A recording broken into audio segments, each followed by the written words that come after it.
नमस्कार. बृहदारण्यक उपनिषदात याज्ञवल्क्य आणि गार्गी संवाद आपल्या सर्वांनाच माहीत आहे की शास्त्रचर्चेमध्ये गार्गीने याज्ञवल्क्यांना हरवलं.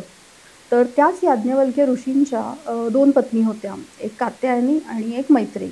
तर जी मैत्रेयी आहे ही गार्गीचीच भाची होती आणि ती याज्ञवल्क्यांबरोबर कितीतरी म्हणजे तासनतास शास्त्रचर्चा ही करत असायची.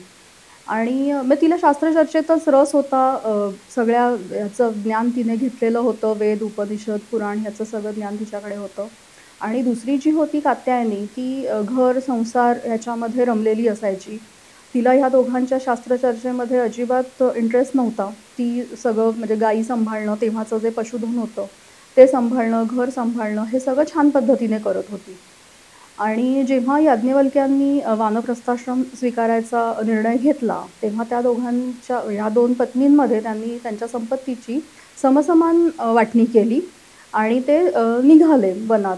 तर त्यावेळी मैत्रेयीने त्यांना प्रश्न विचारला की ह्या सगळ्या संपत्तीमुळे मला आत्मज्ञान होणार आहे का? ब्रह्मज्ञान होईल का? तर याज्ञवल्क्यांनी तिला सांगितलं, निश्चितच नाही. जर तुला ब्रह्मज्ञान घ्यायचं असेल तर हे सगळे ऐहिक सुख एका बाजूला आहे आणि तत्वचर्चा, ब्रह्मज्ञान हे एका बाजूला आहे. तर मग मैत्रेयी त्यावेळी तिला म्हणाली, त्या ऋषींना म्हणाली याज्ञवल्क्यांना की मग हे जर मला ब्रह्मज्ञान देणार नसेल तर हे सगळं मला नको. ते सगळं तिने कात्यायनीला दिलं आणि तीही त्यांच्याबरोबर वानप्रस्थाश्रमात गेली आणि शास्त्रचर्चेसाठी निघून गेली. तर आता इथे आपल्याला ह्या दोन स्त्रियांची रूपं जी बघायला मिळतात की कात्यायनी आणि मैत्रेयी. तर मैत्रेयी ही तत्वचर्चा करणारी होती आणि कात्यायनी जी आहे ती गृहकृत्यदक्ष होती. तर ह्या दोघींप्रमाणे त्या दोघींची जी रूपं आहेत ही आजच्या आधुनिक स्त्रीमध्ये आपल्याला एकवटलेली दिसतात. आणि एकवटलेली दिसतात हे आपण स्वतःला सुपरवुमन होण्याच्या नादात म्हणत असतो. पण खरोखरीच आज ह्या वुमन्स डेच्या निमित्ताने हा प्रश्न सगळ्यांनीच आपला स्वतःला विचारला पाहिजे की जर मला म्हणजे मी करिअर ओरिएंटेड असेल तर मला मैत्रेयी व्हायचं असेल तर उगाचच मी कात्यायनी होण्याचा अट्टाहास करू नये. आणि जर खरोखरीच कात्यायनी होण्यात जर स्वतःचा नैसर्गिक कल असेल तर समाज म्हणतो म्हणून आपण करिअर करायला पाहिजे. तर हेही चूक आहे. आणि हे दोन्ही अशक्य आहे का? तर नाही. हे आजच्या स्त्रीने हे सगळं आत्मसात केलं आहे, ती करते पण आहे. पण हे होत असताना तिला खूप तारेवरची कसरत होती आहे. आणि त्यामुळे मला असं वाटतं की प्रत्येक स्त्रीने स्वतःला हा प्रश्न विचारला पाहिजे की आपण कोण आहोत.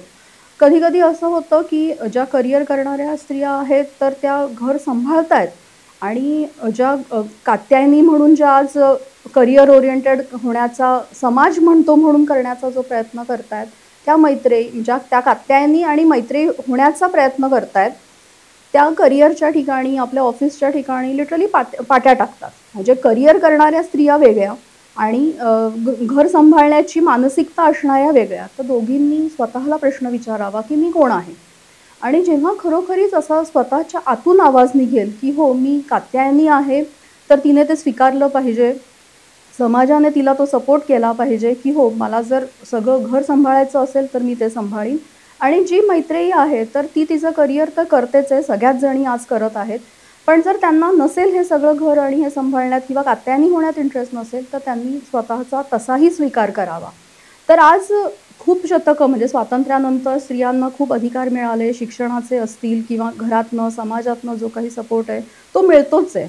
पण आत्ता ती वेळ आलेली आहे की प्रत्येकीने स्वतःला विचारावं की मी कोण आहे, कात्यायनी की मैत्रेयी? आणि मग त्यानुसार स्वतःच्या पर्सनॅलिटीला आपण न्याय दिला पाहिजे असं मला वाटतं. धन्यवाद.